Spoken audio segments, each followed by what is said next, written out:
Mukuna, bonjour. Bonjour Magloire. Merci d'avoir accepté de répondre à mon invitation pour un exercice habituel connu. Nous sommes aujourd'hui le 15 janvier. On va faire un petit bilan de l'année 2022 et nous projeter sur 2023. Et pour commencer simplement, Olivier, comment a été ton année 2022? Ben, voilà, un peu intense comme pas mal de personnes.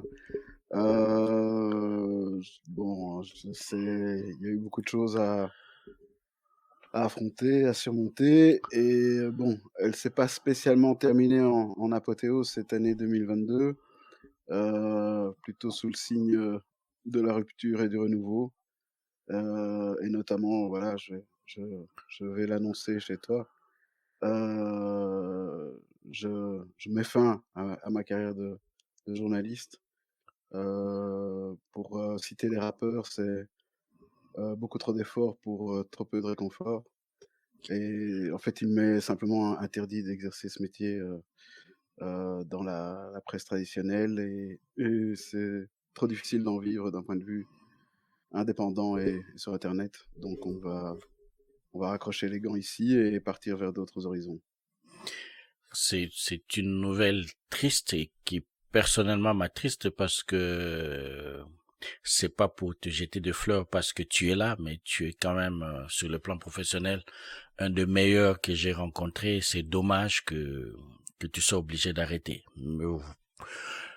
C'est une décision que tu as prise, on la respecte, mais je croise les doigts que à un moment ou à un autre que tu reviennes dans cette activité parce que tu vas nous manquer. Je te remercie pour cette solidarité confraternelle. Voilà, j'en manque beaucoup malheureusement dans le pays où je suis né, dans le pays où je vis, c'est-à-dire la Belgique francophone. Et voilà, il y a beaucoup de journalistes qui voudraient travailler avec moi, hein, mais leurs patrons, leurs dirigeants sont d'un tout autre avis. Donc je vais... Oui, peut-être que, voilà, on ne sait jamais ce que la vie nous réserve et peut-être que je reviendrai sur cette décision, mais pour le moment, je voudrais, à 52 ans, essayer de gagner vraiment ma vie et d'avoir un peu de confort, à la fois psychologique et matériel. Donc, bilan mitigé sur le plan personnel et professionnel, mais on va quand même nous lancer dans l'actualité. Bien sûr, Et, l'actualité. et la première dont on va parler pour cette année 2022, c'était le gros événement médiatique, c'est la Coupe du Monde au Qatar. Donc, elle a eu lieu au Qatar en décembre. Déjà en décembre, c'est particulier parce que Mmh. simplement pour des raisons climatiques, en général, la Coupe du Monde, c'est au mois de juin. Mais au mois de juin, nous étions au Qatar et au niveau de l'hémisphère nord, c'est l'été. Donc, ce sont les périodes les plus chaudes de l'année. Et au Qatar, il fait chaud. Et donc, les instances sont jugées utiles d'avoir une Coupe du Monde au mois de décembre. Ce qui nous a permis quand même d'avoir un spectacle globalement intéressant, même si cette Tout à Coupe du fait. Monde était liée à beaucoup de polémiques. Oui, d'ailleurs, par où commencer? Tu as l'embarras du choix. Ouais, beh, écoute, moi, je vais d'abord commencer par ce qui m'a vraiment, voilà, enthousiasmé et le plus touché. C'est évidemment, l'épopée marocaine. Personne les attendait, ils étaient méprisés, y compris en Belgique, hein, bon, voilà, moi je suis, belgo-congolais, heu, bon, voilà, avant ce match Belgique-Maroc, tout le monde se disait: «Bon, OK, on a un peu mal commencé devant les Canadiens, on aurait dû, les battre, de manière plus nette et plus franche, un petit 1-0». Bon voilà, c'est toujours comment dire? La fébrilité du côté belge parce que, enfin, il y a beaucoup de choses à expliquer, mais en gros, on a gardé un sélectionneur qui s'entêtait sur un schéma de jeu stérile. Et donc, on se retrouve devant le Maroc en se disant, bon, voilà, bon, là, voilà, ça va aller, pas de problème. Et on se retrouve face à une équipe qui avait déjà été super impressionnante face à la Croatie et qui nous prend à la gorge grave, qui joue un de ses meilleurs footballs et qui nous met 2 buts, quoi. À partir de ce moment-là, déjà, voilà, là, moi-même, qui je n'étais évidemment pas, heu, moi je soutiens toutes les équipes africaines, hein, peu importe, de quel pays africain ce soit. Et donc ce match-là, de toute façon, je le prenais en disant, quoi qu'il arrive, je serai content. Oui. Mais là, je suis encore plus content parce que je vois vraiment une équipe marocaine superbe, quoi. Ce qui, voilà, console du piètre jeu des Diables Rouges. Et donc, si tu veux, voilà, je veux commencer par ça. Ils ont fait un tournoi extraordinaire, ils sont arrivés en demi-finale. Ils étaient, je dirais, aussi beaux sur le terrain qu'en dehors. Hein. On se souvient tous de ces images avec leur mère Oui. et leurs parents et leurs grands-parents sur le terrain. C'est une démonstration aussi, contrairement enfin, voilà, à ce que je trouve les médias n'ont pas assez souligné. C'était une démonstration de solidarité, de fraternité antiraciste extraordinaire, dans le sens où cette équipe est métisse, en fait, par le fait qu'elle est avec des joueurs marocains qui sont nés au Maroc, mais d'autres qui sont nés dans les pays européens, qui jouent dans les pays européens, qui ont la double nationalité et qui ont choisi de jouer pour le Maroc. Alors au Maroc, comme dans tous les pays du monde, il y a aussi de l'hostilité, des préjugés, du rejet. Et ces joueurs-là pouvaient faire l'objet, y compris l'entraîneur d'ailleurs, d'hostilité, ou en tout cas, est-ce qu'ils sont vraiment marocains, est-ce qu'ils veulent vraiment défendre le pays parce qu'ils ne sont pas nés au Maroc, alors que voilà, ça n'a rien à voir, évidemment. L'amour d'une culture, l'amour d'une nation et l'amour d'un jeu, le football, voilà, à prouver. Enfin, en tout cas, moi, je félicite cette équipe, comme tout le monde, évidemment. Enfin, presque tout le monde, puisqu'elle a énervé, évidemment, tous les enfin, voilà, tous les racistes. Et donc, tant mieux. Voilà, moi, l'épopée marocaine extraordinaire dans ce mondial, évidemment. Et puis, je dirais, si je devais garder 3 images de but, il y a le but de ce joueur brésilien, dont malheureusement le nom ne me revient plus, mais un espèce de but à la Pelé, comme ça, avec un contrôle dans les airs et puis un retourné. Enfin, c'est le plus beau but de la compétition. À Nilsson, Du Brésil. il avait un nom en son, ça va me revenir. Oui, Nilsson, je me souviens plus bon, de son nom. oui. En plus, ils sont tous teints en blond, donc c'est très compliqué. Mais bon, en tout cas, quel magnifique but, un but qui rappelle les grandes heures de Pelé, qui nous a quittés, pas cette année, pas l'année 2022, mais maintenant, bientôt, enfin tout proche. Oui. Donc ce but-là, le but de Vincent du Cameroun contre le Brésil, justement, extraordinaire aussi. Et bien sûr, bon, les buts de Kylian Mbappé, qui a encore démontré dans ce tournoi à quel point, si il y a un joueur qui, tout au long de sa carrière, pourra peut-être dépasser Pelé, c'est lui. Donc il a vraiment été magnifique, extraordinaire. Et je ne soutiens pas particulièrement l'équipe de France, hein, mais Kylian Mbappé, vraiment, c'est peut-être le nouveau Pelé. Bien plus, voilà, à son âge, hein, donc voilà, bien plus fort et plus grand que des Messi ou des Ronaldo au même âge. Donc voilà, ça ne peut que s'améliorer avec l'expérience, avec le temps, avec les matchs, avec les compétitions. Et alors enfin, je voulais quand même souligner, moi, un petit plaisir aussi personnel dans cette Coupe du Monde. Il y en a eu beaucoup, hein, donc je peux pas, voilà, tous les dire, mais voilà, dans cette finale, un peu inattendue, enfin, qu'on n'attendait pas, hein, parce que l'Argentine avait quand même très mal démarré son tournoi, mais elle a progressé au fur et à mesure des matchs.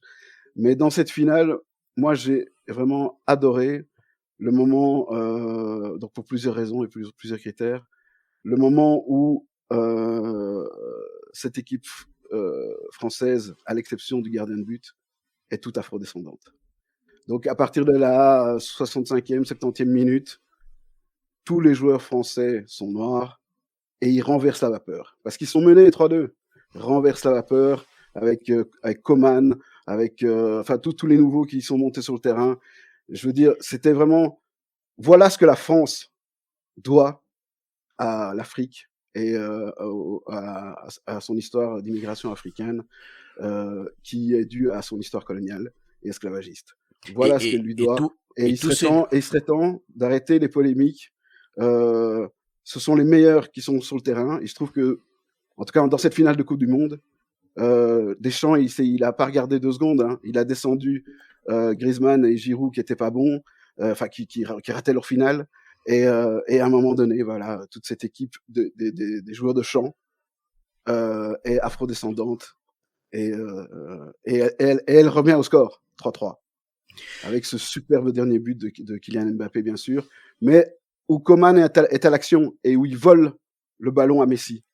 Messi, qui sera considéré un peu par tous les médias comme le meilleur joueur de ce tournoi, ce avec quoi je ne suis pas d'accord.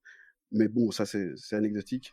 Voilà, je trouve vraiment que cette finale était épique. Il y avait quand même, moi, je suis ce tournoi depuis que j'ai 12 ans, 8 ans, donc depuis 40 ans. Et je pense que c'est la meilleure finale que j'ai jamais vue de ma vie. Ah, c'était une très belle finale et 3-3 après avoir été mené. Chapeau à cette équipe de France qui était sur le terrain. Et Ouais, chapeau. il faut le souligner aussi, ces joueurs sont jeunes. Donc, ça veut dire qu'il faut compter avec cette équipe pendant au moins Absolument. les 7-8 ans qui suivent s'ils continuent à travailler. Et puis, Deschamps aurait même pu jouer sur la psychologie et faire monter son deuxième gardien, Mandanda, juste pour donner l'impression qu'il monte pour attraper les pénaltys, et ça aurait mis le doute Ah, mais dans le chef des attaquants, en fait je, des joueurs argentins. À sa place, j'aurais fait ça et je pense que ouais, je partage ça aurait totalement été ton quelque analyse, chose, surtout oui. que Mandanda était vraiment, Il était enfin voilà, motivé, il était super motivé. il On serait a, monté super déterminé, oui, oui, effectivement. oui. Ben, bon, on va pas refaire l'histoire. Et Ouais, un autre aspect enfin, on va passer sur les polémiques, sur le Qatar, que les gens découvraient le jour du début du mondial, alors que ça fait 7-8 ans que la coupe leur a été, que l'organisation de la Coupe du Monde leur a été attribuée. Euh, ouais, mais mais c'est aussi Messi qui finalement a sa Coupe du Monde. mhm. Et là aussi, il y a eu beaucoup de bruit parce que, on a dit ou on a laissé entendre ou on a eu l'impression que il y avait comme ça une volonté dans l'air de voir Messi soulever cette Coupe du Monde. Oui, moi je pense que voilà, on oublie un peu vite donc ils ont très très mal démarré leur tournoi, que Messi a raté quelques matchs. Je pense qu'il a même raté un penalty. Euh, non, cette équipe d'Argentine a, je dirais, a eu la chance, presque divine, de recevoir une claque d'Arabie Saoudite dès le début. Et donc, ils étaient motivés, mais ils ont pris cette équipe d'Arabie Saoudite de haut et ils se sont fait remonter 2 buts. Et à partir de là, je pense qu'ils se sont dit bon, on peut plus. Enfin voilà, il faut vraiment laisser au vestiaire toute arrogance ou tout confort tranquille. Il faut monter sur le terrain complètement déterminé parce que c'est vraiment notre chance d'enfin attraper cette Coupe du Monde après plus de 36 ans à essayer de réitérer l'exploit. Donc, moi, je pense que Messi, il était galvanisé aussi en demi-finale hein, contre la Croatie. Il a fait un match extraordinaire. Euh, bon, on peut toujours discuter. C'est vrai qu'il y a eu des décisions étranges et des arbitrages parfois, voilà, qui pouvaient prêter à polémique et à soupçon. Mais fondamentalement, moi, je pense pas que la victoire argentine soit volée.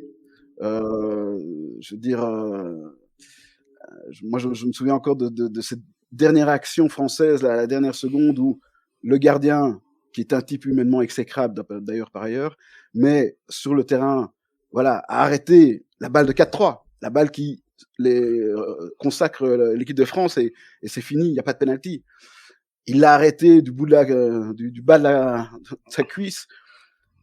Voilà, je pense qu'il mérite la victoire. Je suis aussi content pour Messi, qui moi aussi humainement c'est pas quelqu'un que j'apprécie particulièrement et même du point de vue du jeu, même s'il a fait des choses extraordinaires, il est surcoté.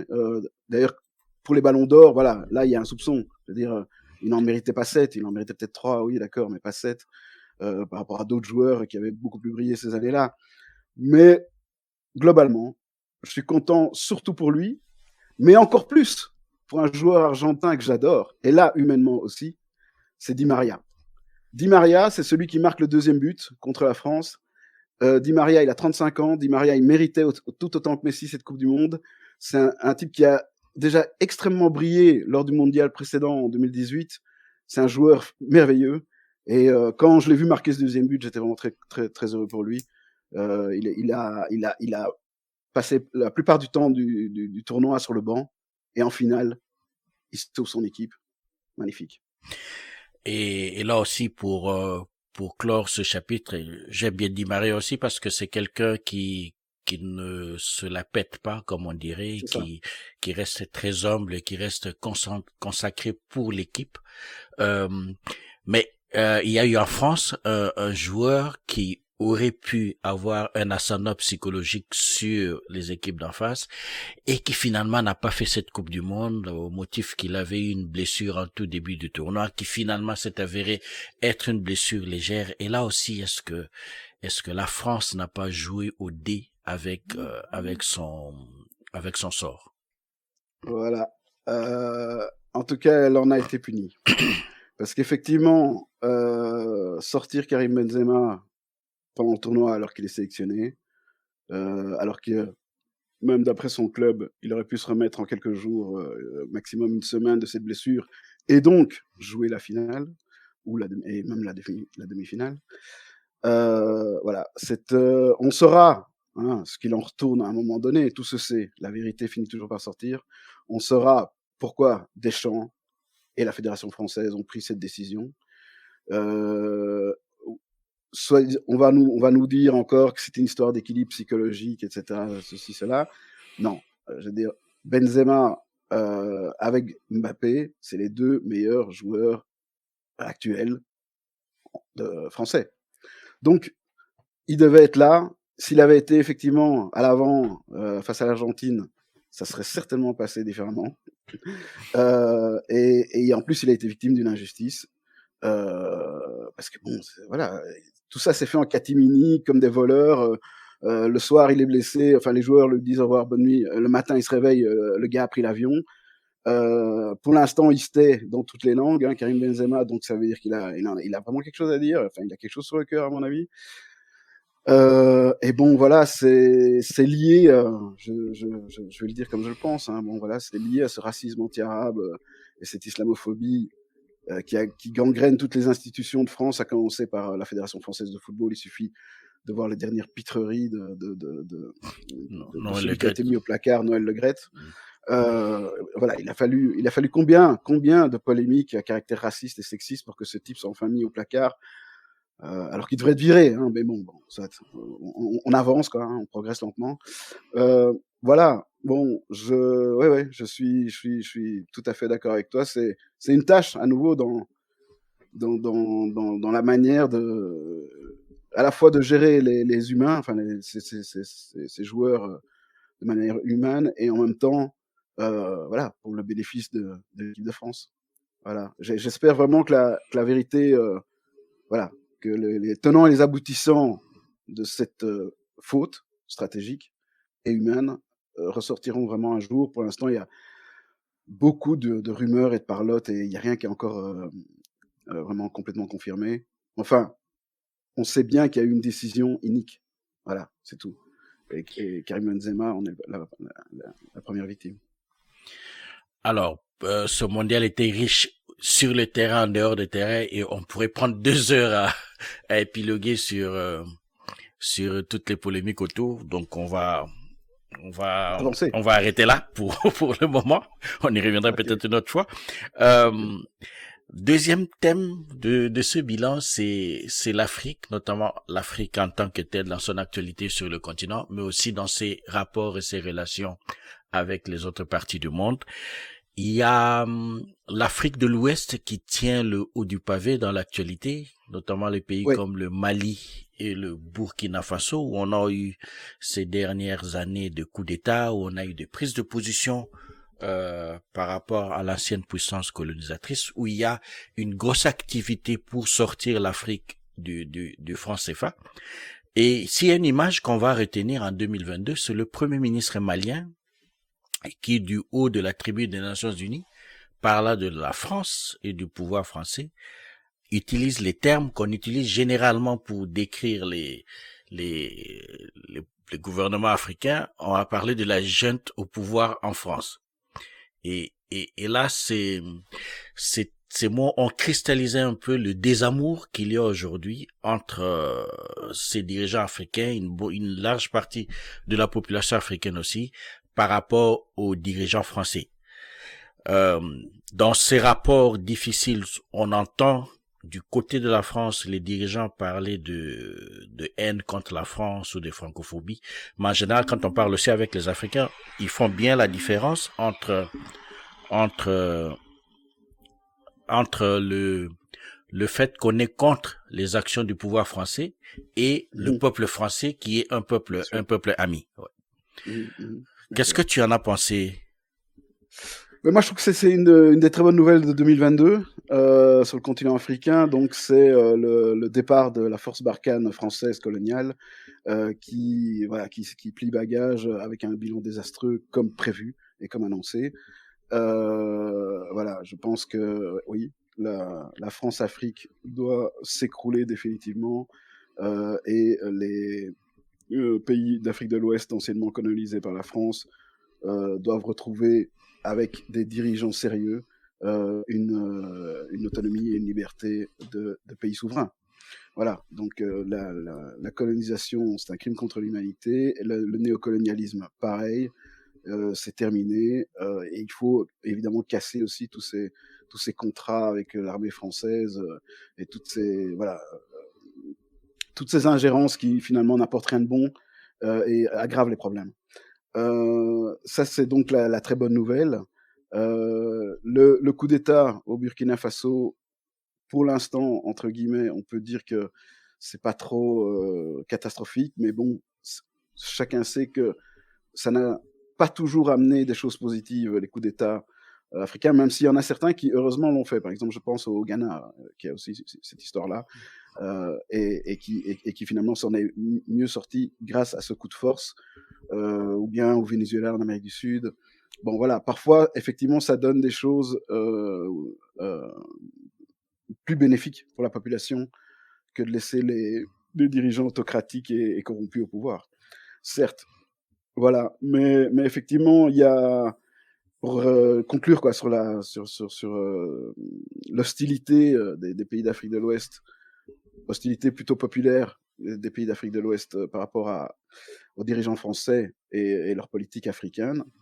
Ben oui, c'est parce que leur politique africaine n'est toujours pas guérie de cette vision et méprisante et de domination.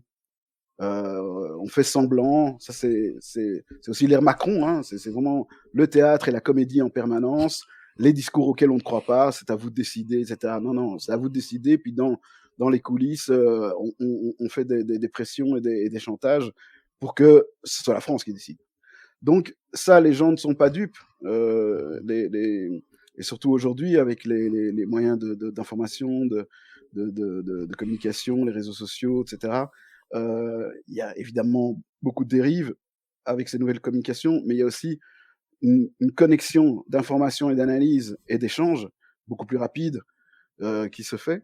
Et donc voilà, de ce point de vue-là, la jeunesse en tout cas africaine, ça c'est vrai, d'Afrique de l'Ouest et même Afrique de l'Ouest qui est directement concernée par l'héritage français et la politique néocoloniale des dirigeants français, Macron en tête. Cette jeunesse voilà, n'en veut plus, fera tout pour s'en débarrasser, et on ne peut que s'en réjouir.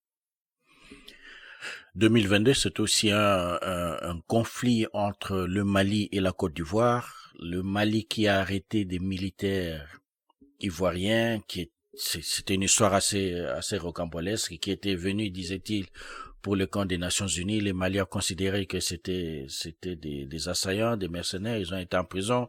On a d'abord libéré les femmes pour des raisons humanitaires.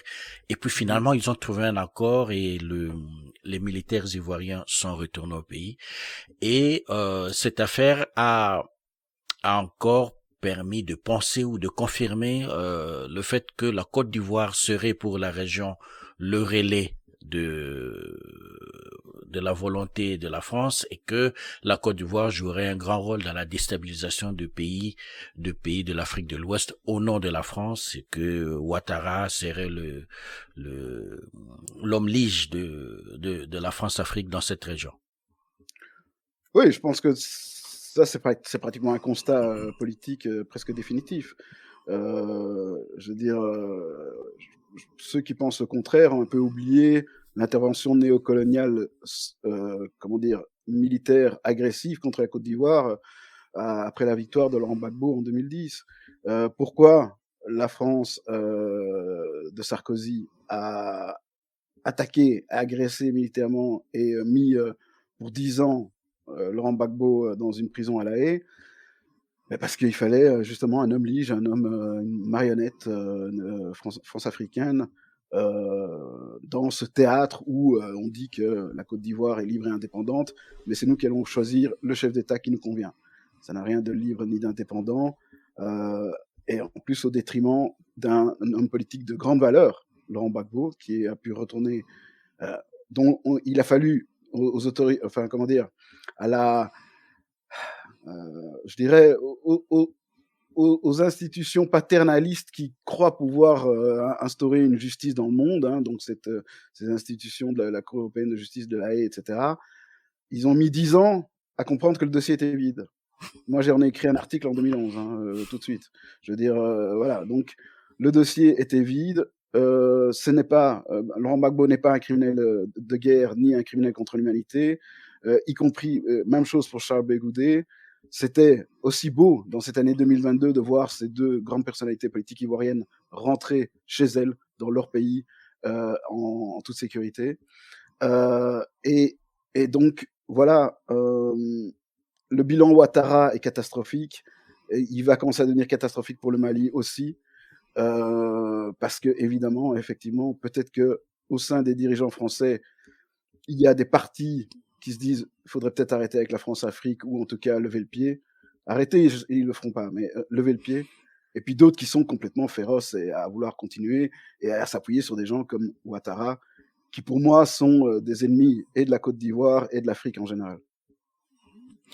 Alors, toujours en Afrique, en 2022, il y a un pays qui nous concerne tous les deux particulièrement. C'est le Congo-Kinshasa qui est dans la Mhm. tourmente depuis un quart de siècle, Ouais, depuis, 20 ans depuis maintenant. 94, 96. Ça ne va Ouais. pas bien. Il y a Non. beaucoup de morts, beaucoup d'attaques, beaucoup de villages pillés, beaucoup de femmes violées. C'est dans ce contexte-là qu'on a un Congolais, le docteur Mukwege, qui a obtenu le prix Nobel de la paix. Mhm. Voilà. Et parfois, quand on est face à lui, on se dit, oui, on est heureux d'avoir un compatriote prix Nobel de la paix, mais bon, il a pris le Nobel de la paix parce qu'il doit soigner les conséquences de la guerre. On aurait préféré ne jamais avoir de prix Nobel de la paix, avoir des femmes qui vivent leur vie tranquille. Mhm. En même temps, il y a un malaise là-dessus. Et donc, cette année, ce qui émerge dans ce conflit avec le voisin rwandais, c'est qu'on a eu le président Félix Antoine Tshisekedi qui avait fait ami-ami avec Paul Kagame, ce que beaucoup de Congolais ne comprenaient pas et n'acceptaient pas. Et pour en Mhm. 2022, il y a eu comme une révélation montrant il semble que le président Félix-Antoine Tshisekedi a pris conscience que le président Kagame, lui, n'avait pas que des bonnes intentions. Mhm. Tout récemment, il y a quelques jours, il y a le journaliste de Radio France Internationale, Alain Foka, qui a Ouais. diffusé une, euh, une émission, un documentaire sur les relations entre le Rwanda et le Congo. Et il a été Ouais. dit explicitement que si le président Tshisekedi voulait faire autant ami-ami avec Paul Kagame, bien que Paul Kagame soit en partie responsable de ce qui se passe dans l'Est, c'était parce qu'il se disait, nous avons les matières premières et nous avons besoin du carnet d'adresse du Rwanda pour pouvoir les vendre dans le monde. C'est ce qui a été dit dans ce documentaire. Et puis finalement, ils se sont rendus compte que ça ne marche pas. Et là, on a les troupes de l'EAC qui sont dans le pays. Les relations avec le Rwanda sont exécrables. Quelle a été Ouais. ta lecture de la situation? Comment est-ce que tu penses que les choses pourraient évoluer au cours de cette année 2023? Oui, mais je pense que voilà, comme tu l'as dit, c'est voilà, c'est pratiquement un quart de siècle, hein, 25 ans qu'il y a la guerre à l'Est pour les ressources minières. que le Rwanda et l'Ouganda ont agressé le Congo indéfiniment avec des milices rebelles qui tuent et violent. Voilà, moi je suis voilà, plutôt satisfait que Tshisekedi revienne enfin à des paroles. Parce que la politique, effectivement, ce n'est pas que essayer de faire des contrats, c'est aussi avoir des positions, quoi. C'est aussi avoir des statements. Et donc, de ce point de vue-là, il est temps de dénoncer Kagame comme il faut le dénoncer, et comme la plupart des intellectuels, et je rends d'ailleurs hommage à notre confrère Alain Foka là-dessus. Il fait un travail extraordinaire, c'est un excellent journaliste, qui d'ailleurs devrait plus souvent passer dans les médias traditionnels européens, francophones. Et donc, oui, effectivement, il y a enfin, comment dire, une séquence un peu satisfaisante ou encourageante, mais voilà, encore très loin, évidemment, du but, c'est-à-dire restaurer la souveraineté du pays, mettre tout en œuvre pour, et je ne suis pas à la place de Tshisekedi, je sais qu'il n'y a rien de plus difficile que de restaurer l'intégrité du pays et d'en finir avec ces guerres larvées à l'Est. Mais c'est vraiment la seule solution. Et donc l'argument ou le discours qui est, bon, traitons avec un criminel de guerre, parce que là en l'occurrence Kagame c'est ça, pour pouvoir vendre nos matières premières parce qu'ils ont un carnet d'adresse. Non, non, non.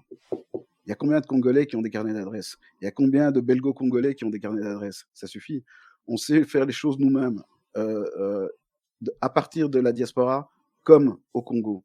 On n'a pas besoin de traiter avec quelqu'un qui a payé des milices pour violer des femmes à l'est de notre pays. Donc, à un moment donné, voilà, les choses, elles sont claires.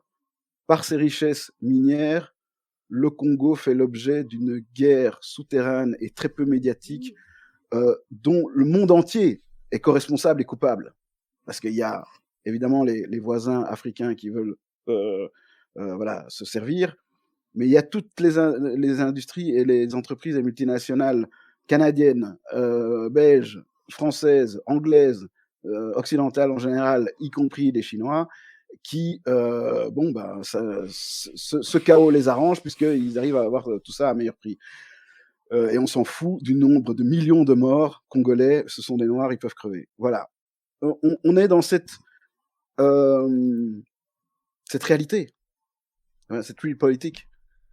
Je pense que Tshisekedi commence, Félix, Tshisekedi commence à, à, à vraiment en prendre conscience et l'appréhender, mais voilà, c'est encore trop lent, et c'est encore trop peu stratégique, hélas. Mais bon, moi, je trouve que on vient de tellement loin. Je veux dire, avant Tshisekedi, qui y avait au pouvoir au Congo? Joseph Bon, Kabila. un autre criminel de guerre, un voleur corrompu dont la fortune personnelle est estimée à plus ou moins 10 milliards de dollars avec tout ce qu'il a volé en étant au pouvoir. Voilà. Tshisekedi ne semble pas prendre ce chemin. Bon, je touche du bois, je prie Dieu qu'il reste dans le chemin d'améliorer le sort de ses compatriotes. Et qu'il n'oublie pas la diaspora qui est toute prête voilà, à vouloir aussi aller dans ce chemin, à en finir avec la guerre, la corruption, et que ce pays, en fait, trouve sa place, c'est-à-dire leader africain, le cœur de l'Afrique. Fanon disait que le Congo, c'était la gâchette. Enfin, le continent africain, c'est une arme, et le Congo, c'est la gâchette. Voilà. On devrait être parmi les pays les plus riches du monde, en tout cas avec notre population la plus riche du monde. On se retrouve avec une des populations les plus pauvres. Il y a juste Haïti peut-être qui nous bat, et je ne sais pas encore quel autre pays. Ça suffit, quoi. Il faut en finir avec les guerres, en finir avec cette misère, et ça passe effectivement d'abord par restaurer cette souveraineté, en finir avec les agressions multiples. Tout à fait, on espère que pour cette année nouvelle, les bonnes décisions seront prises, et qu'on prendra Oui, la direction de la paix, surtout pour les populations, parce que les bien sûr. populations payent un prix énorme. Et on ne cessera jamais de le répéter. C'est vrai qu'il y a le Rwanda, il y a Paul Kagame, mais voilà, Paul Kagame bénéficie d'un soutien monstrueux de la part Monstrueux de la part de la communauté de la internationale et de communauté l'Occident en particulier. de l'Occident, des Anglo-Saxons. Il a même un conseiller bénévole qui a été Premier ministre en Grande-Bretagne. C'est dire à quel point la situation arrange beaucoup. Ouais, Juste pour mémoire, parce que souvent nous oublions très rapidement, l'apartheid a sévi longtemps en Afrique du Sud. Il a fallu attendre la libération de Nelson Mandela début des années 90 pour mettre fin à ça. Je vais rappeler, et souvent on l'oublie, que tous les pays occidentaux n'étaient pas gênés d'entretenir de relations économiques, diplomatiques, scientifiques, culturelles, tout ce que vous voulez, avec un pays qui appliquait l'apartheid. Ça veut dire que oui, en effet. leur sensibilité par rapport à la souffrance de ces populations africaines, tu as dit tout à l'heure, ils sont noirs, ils peuvent crever. Leur sensibilité est toujours très relative. Il faut pas l'oublier. Et donc, il faut se battre pour se sortir de cet enfer-là. Mhm. Est-ce qu'il y a un autre sujet en Afrique qui t'a intéressé pour 2022? Attends, je regarde un peu les petites notes que j'avais préparées. Oui, voilà, bien sûr. Ça aussi, c'est une grande réjouissance attendue depuis longtemps par tous les militants des droits de l'homme et justement du panafricanisme aussi et de la souveraineté des pays africains. C'est évidemment le procès au Burkina qui a condamné à perpétuité Blaise Compaoré, l'un des co-commanditaires de l'assassinat du capitaine Thomas Sankara. Voilà, on a attendu quand même plus de 30 ans ce procès. Ce procès a condamné tous ceux que les enquêtes et toute la documentation ont désignés comme les commanditaires et les coupables. C'était un procès digne et qui redonne foi justement dans le fait que des tribunaux africains et en l'occurrence burkinabés peuvent appliquer une vraie justice, une justice tardive, mais une justice. Et même si elle est tardive, elle est là. Donc moi, voilà, je tire mon chapeau aux institutions et à l'institution judiciaire et politique burkinabé d'avoir enfin enfin, fait que ce procès se déroule. Et je félicite la justice évidemment burkinabé d'avoir rendu justice. Oui, et formellement, ça aujourd'hui, on peut désigner le coupable dans, ce- dans cette mort tragique, capitaine Thomas Sankara, qui galvanisait la jeunesse africaine et qui représentait une image positive de l'Afrique, parce qu'on est souvent aussi à la recherche des personnes positives qui peuvent Oui, influencer les jeunes. et qui reste voilà, un modèle de lutte et d'indépendance. Bon, voilà, moi, je rappelais une de ses phrases, seule la lutte libère. Voilà, ne jamais se décourager, y compris s'il faut mettre sa vie en jeu. C'était l'exemple qu'a donné Thomas Sankara et que des jeunes d'aujourd'hui encore veulent reprendre, ou en tout cas s'en souviennent. Thomas Sankara n'est absolument pas oublié, mais on a rendu justice à ses proches et à sa mémoire. Et, enfin, les Burkinabés l'ont fait, et bravo, quoi. Absolument. Alors, il va nous rester deux thèmes à traiter assez rapidement. Il y a D'accord. l'économie et le climat. Ton bilan 2022. Voilà. Alors, je vais commencer par le climat parce que c'est plus court.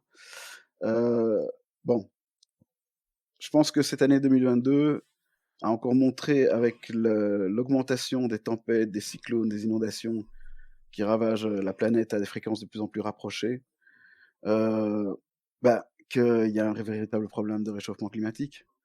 Euh, le début de l'année 2022 a commencé en Europe, chez moi, en Belgique et en Allemagne, par des inondations monstres qui ont tué plus de 250 personnes. Et cette année 2022 s'est terminée par l'inondation du tiers du Pakistan, avec des pluies aussi et des tempêtes monstrueuses. Donc ce pays n'est toujours pas sorti d'affaire avec un tiers de son territoire qui a été totalement submergé par les eaux et par la boue. Euh, alors bref, donc 2022, ça a été un cortège de phénomènes météorologiques extrêmes qui sont dus aux conséquences du réchauffement climatique. Alors que ce soit au niveau de nos dirigeants politiques et économiques, ou que ce soit au niveau des médias traditionnels, moi, l'année 2022 m'a donné le sentiment qu'on vit vraiment dans le film Don't Look Up. C'est plus un film, en fait, nous vivons dedans. Ce film, qui est un film pour le message écologique et contre le réchauffement climatique, est un film à voir parce que c'est moins une fiction qu'une allégorie assez juste et sarcastique du désastre climatique qu'on est en train de vivre. Et que malheureusement, que ce soit au haut niveau ou même dans la population, on ne veut pas voir, on ne veut pas entendre, et contre lequel on fait en fait politiquement rien de sérieux. Parce qu'on refuse de sortir du capitalisme, du productivisme néolibéral effréné, qui pourtant, maintenant, dans quelques années, peut-être une génération, va tuer notre planète, les espèces et la plupart des êtres humains qui y vivent sur cette planète. Donc voilà, 2022 rappelle que soit on fait quelque chose, soit on organise une sorte de suicide De collectif, suicide même s'il y aura collectif, toujours ouais. des survivants évidemment, Mhm. mais il serait temps. Voilà, beaucoup de pays vont envoyer des réfugiés climatiques là où ce sera encore possible de vivre. Là où il ne fera pas moins 55 degrés en hiver, comme on l'a vu justement au mois de décembre 2022 aux États-Unis, dans le nord des États-Unis. Je pense que c'est la priorité. Avant toute chose, enfin, je pense, voilà, je me rallie plutôt à tous ceux qui ont dit que c'était la priorité des priorités. C'est-à-dire que si on ne fait pas quelque chose comme ça, contre ça, politiquement, sérieusement, si on ne sort pas de ce système qui pollue et qui tue, le système capitaliste, néolibéral, eh ben voilà, on se condamne à mort. Donc, faut arrêter de blaguer, faut arrêter de rigoler, faut arrêter d'être dans la dénégation. Je m'en fous, j'ai mes séries, j'ai ma voiture, j'ai mes trucs. Il faut pousser nos dirigeants à arrêter de faire le théâtre dans les COP 27, 36, 22, 18. Enfin, je veux dire, moi, j'entends parler de ça depuis 1992, 1992. On n'a rien fait politiquement de sérieux. Bon, voilà, ça c'est pour le climat. Et alors pour l'économie, moi je trouve que cette année 2022, il y a eu une bonne nouvelle qui est sortie en fin d'année. C'est que la fortune des milliardaires de la technologie et des nouvelles technologies a fondu en 2022. Et je vais prendre le top 5 des milliardaires des technos qui ont perdu plusieurs milliards, notamment à la bourse. Donc, il y a Elon Musk, par exemple, qui a longtemps caracolé en tête comme le milliardaire le plus riche du monde, le patron de Tesla, SpaceX et Twitter. Eh bien, il a perdu 140 milliards de dollars depuis janvier 2022, conservant malgré tout une fortune Ça, de 130 milliards de dollars. Hein. Donc, il a perdu presque la moitié de sa fortune, on va dire. Et c'est principalement dû à la chute en bourse de Tesla à Wall Street, moins 70%. Mais on ne s'inquiète pas, il lui reste 130 milliards de dollars. Ça devrait continuer à bien aller pour lui. il ne mourra pas de faim.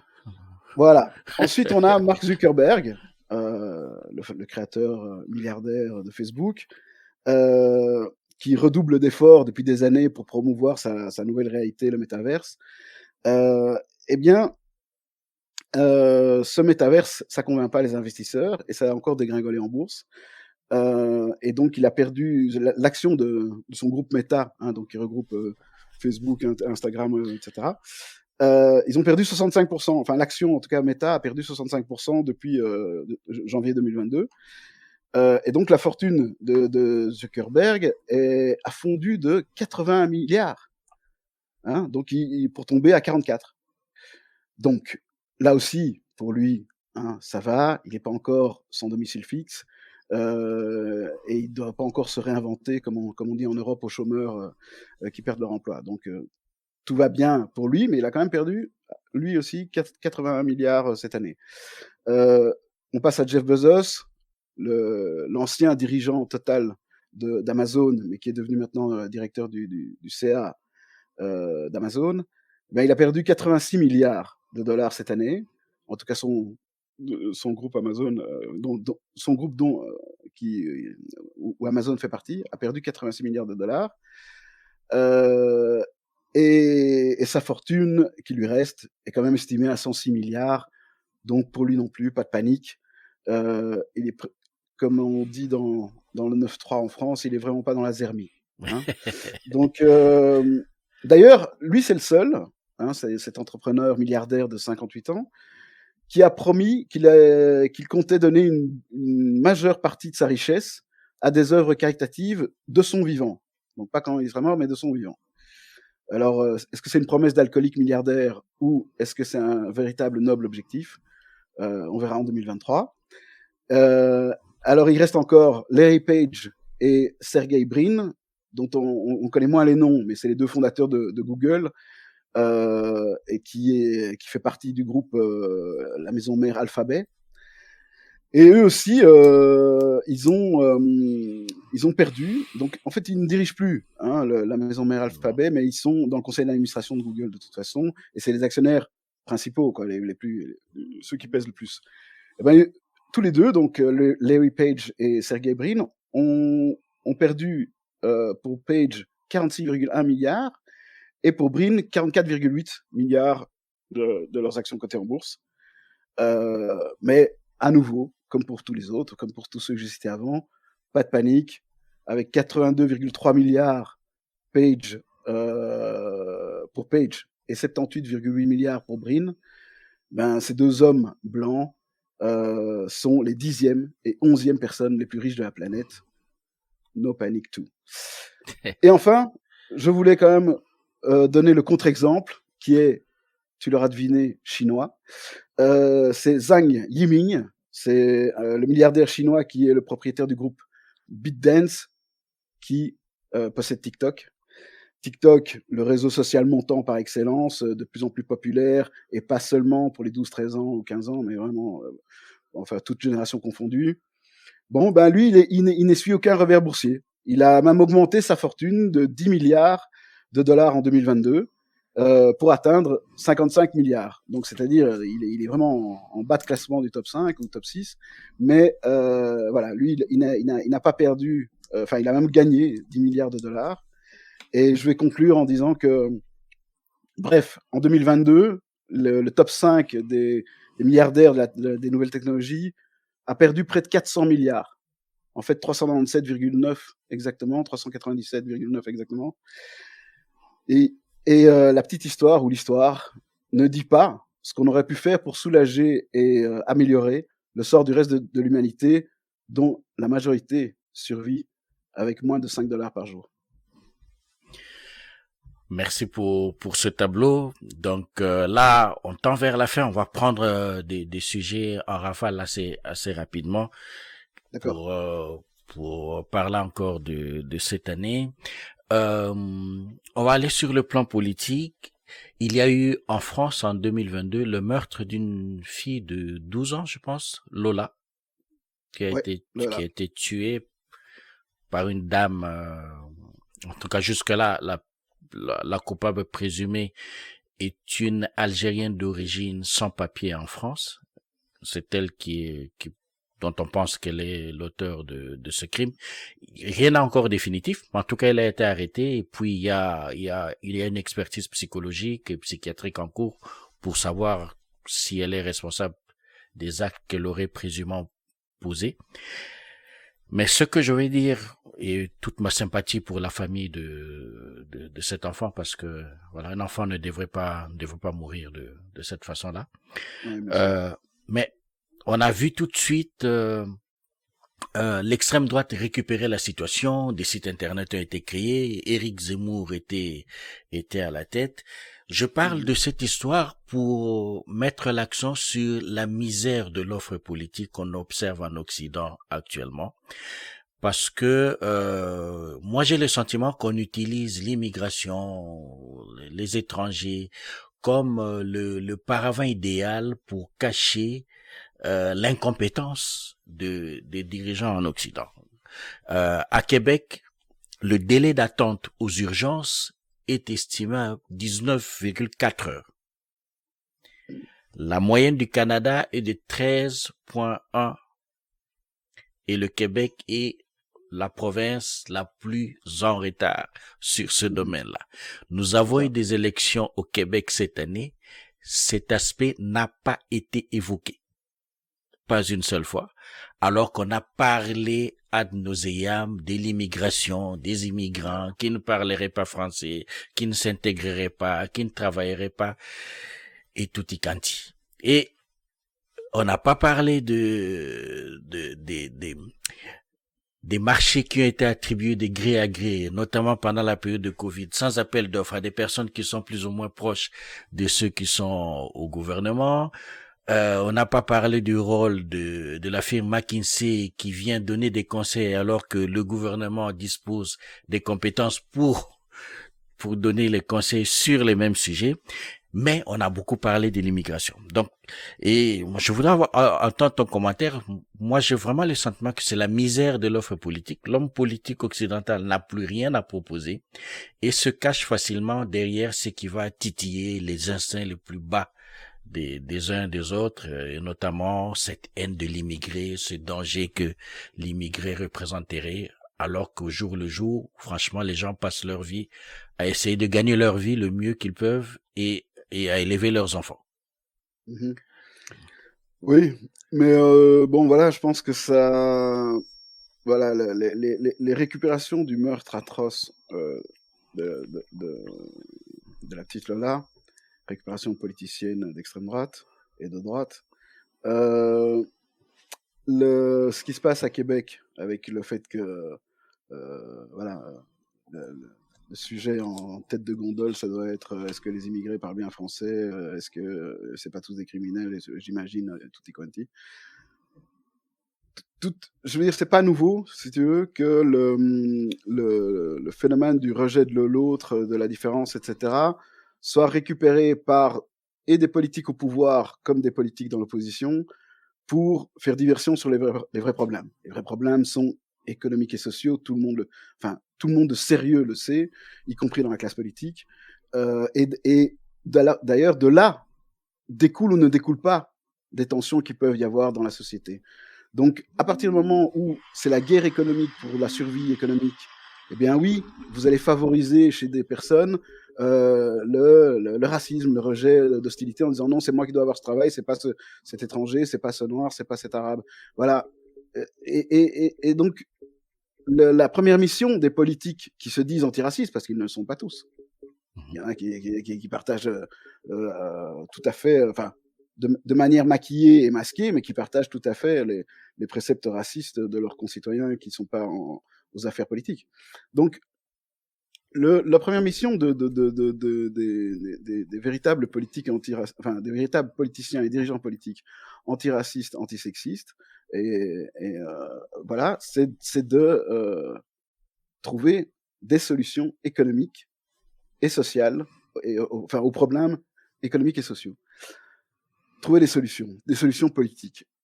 Et je suis désolé, elles passent par cette remise en cause du capitalisme et du néolibéralisme qui nous a amenés là, encore une fois. Ce système que Churchill disait le moins mauvais des systèmes pour la démocratie de marché, démocratie capitaliste, bah, finalement, voilà, ça a eu son temps, mais maintenant on en arrive là. On en arrive à quoi?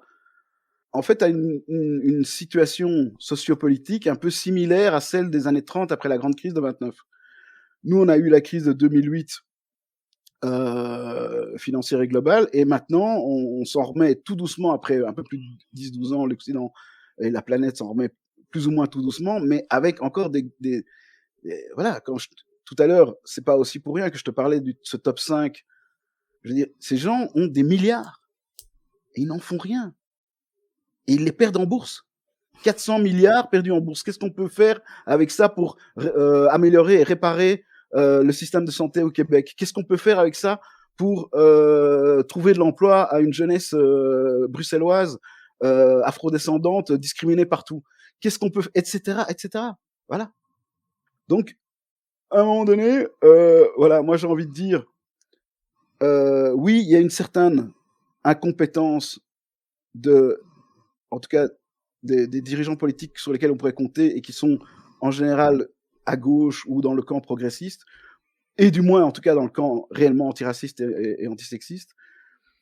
Ces gens-là n'ont toujours pas trouvé, ni en 2008, ni maintenant avec la montée extraordinaire du racisme et de l'extrême droite, n'ont toujours pas trouvé la parade, n'ont toujours pas trouvé la stratégie, une stratégie d'union. En France, c'est terrible.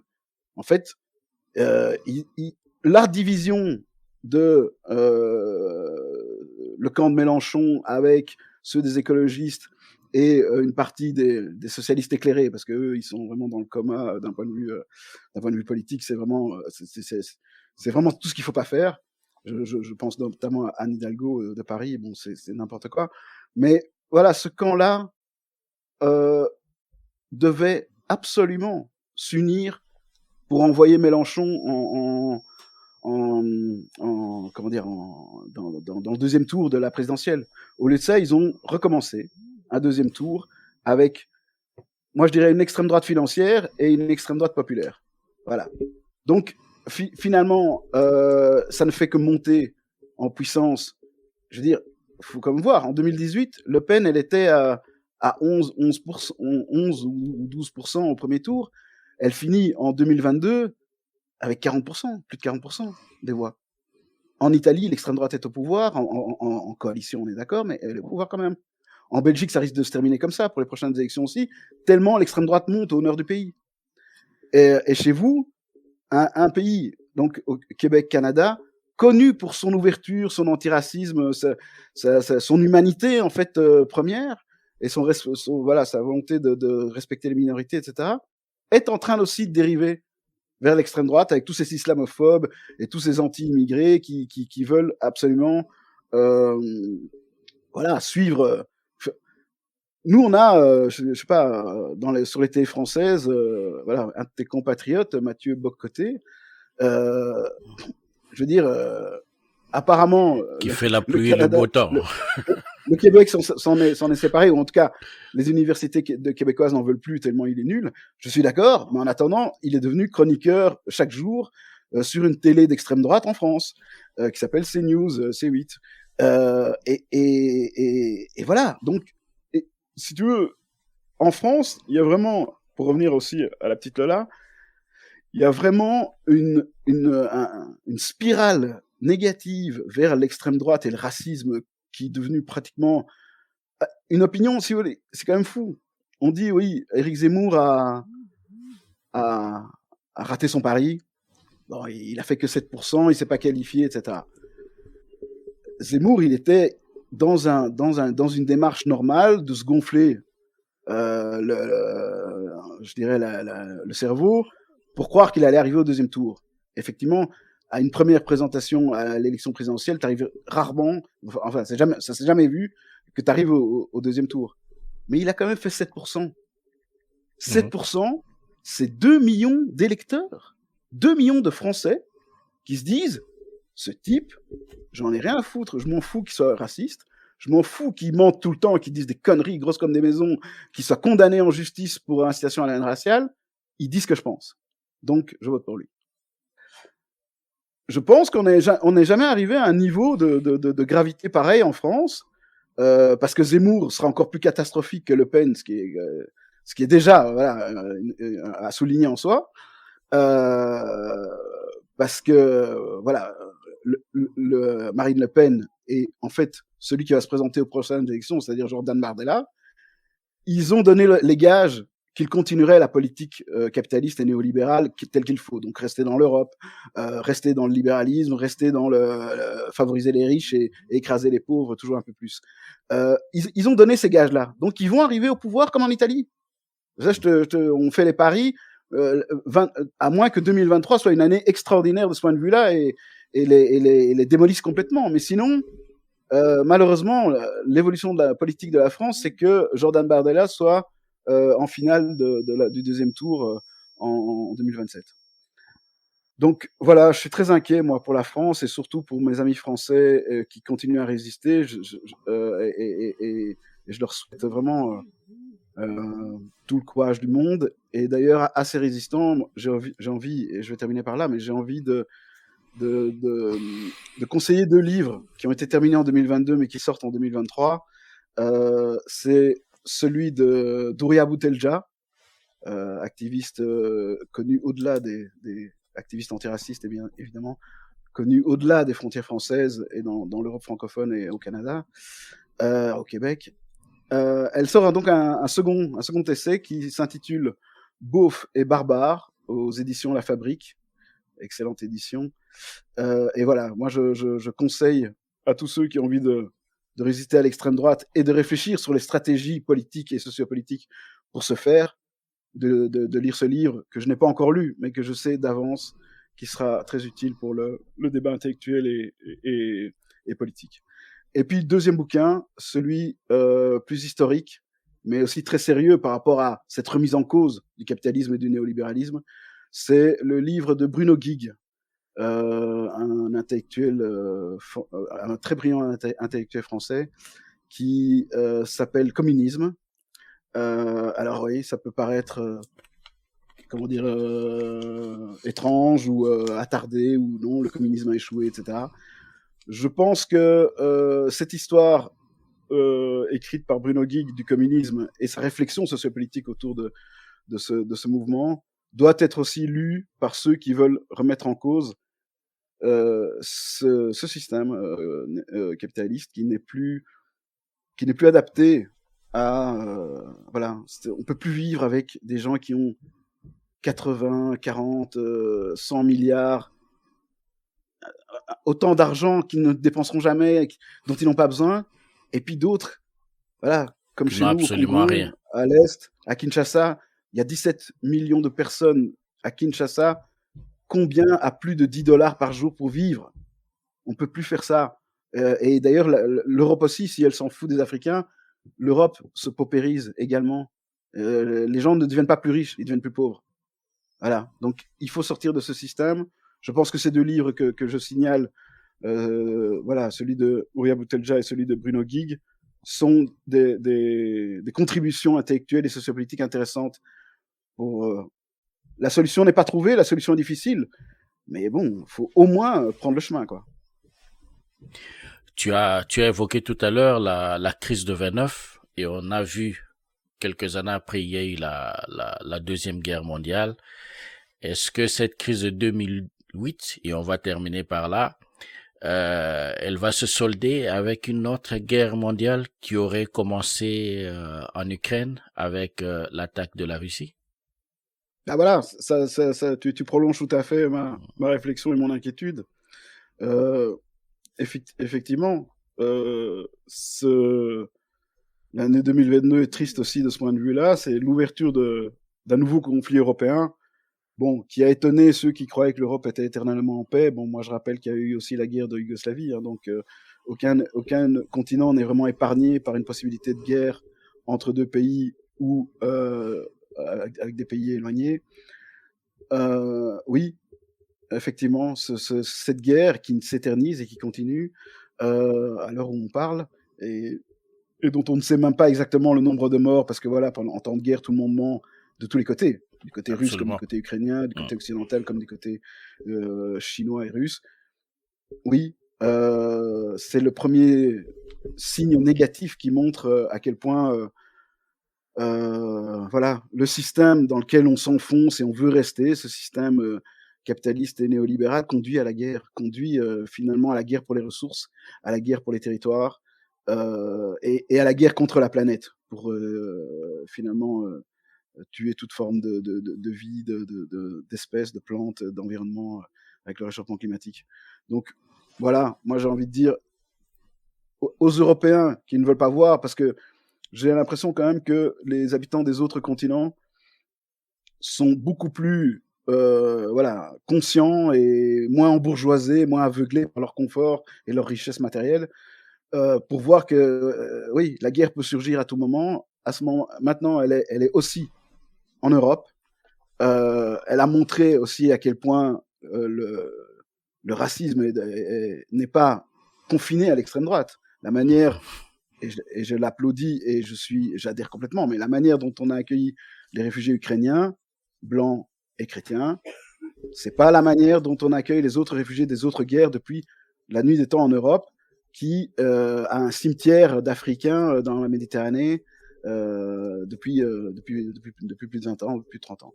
Donc voilà, oui, je te rejoins tout à fait. Cette guerre Russie-Ukraine, Ukraine-Russie montre que voilà, si on continue dans cette direction, à privilégier le néolibéralisme et le capitalisme qui rend milliardaires 10 personnes, 15 personnes, et qui appauvrit tout le reste, ben on se dirige effectivement vers d'autres conflits, en souhaitant que celui-ci se termine. Et de ce point de vue-là, je voudrais aussi ajouter que j'envoie, en tout cas pour cette année 2023, j'envoie une pensée et une solidarité confraternelle à Julian Assange et Olivier Dubois. Julian Assange, qui est plus connu du monde entier, est toujours détenu depuis plus de 3 ans dans une prison de haute sécurité londonienne pour avoir fait son métier de journaliste et de lanceur d'alerte, sur ordre des États-Unis. Il est maintenu là-bas. L'Angleterre, qui se dit souveraine, etc., n'a rien à dire. Tout le monde a compris. Julian Assange et Olivier Dubois, qui est un journaliste français antillais pour RFI et qui est détenu par un groupe terroriste au Mali depuis maintenant plus de 2 ans dans une indifférence politico-médiatique coupable et évidente. Moi, tout au long de ma carrière de journaliste, je me souviens des journalistes qui ont été enlevés en Irak, en Afghanistan, qui étaient blancs et qui étaient français. Il y avait même un JT de service public parce que une partie je ne sais plus quel journaliste exactement, mais travaillait à France 3. À la fin de chaque JT, ils rappelaient que leurs confrères étaient emprisonnés et qu'il fallait les libérer. Rien de tel pour Olivier Dubois, qui est emprisonné, qui a été enlevé et qui est détenu au Mali depuis maintenant plus de 21 mois, donc près de 2 ans. Donc voilà, je voulais, à travers ton interview, passer ce témoignage de solidarité confraternelle. Je voudrais qu'on ne les oublie pas, et je voudrais remercier évidemment toutes celles et ceux qui s'activent en ce sens, et j'ai une pensée aussi évidemment pour leurs proches. Olivier Mukuna, merci d'avoir accepté de prendre ce temps pour le bilan de cette année. Tu as annoncé que tu arrêtais cette carrière. Bon, comme je l'ai dit au départ, je croise les doigts que tu nous reviennes assez rapidement. En tout cas, bonne chance dans tes entreprises et même dans ce que tu seras ou ne seras pas après. Moi, je continuerai à t'appeler si j'ai besoin d'avoir ton point de vue ou ton regard sur l'actualité. Ouais, merci infiniment, Magloire, et je suis très heureux d'avoir pu faire cette interview avec toi. On en a fait d'autres, mais celle-là a un petit côté émotionnel un peu plus grand. Et donc voilà, je te remercie et je te souhaite aussi bonne continuation, parce que c'est pas facile ce que tu fais et pourtant c'est tellement important. Merci, à la fois prochaine. À bientôt.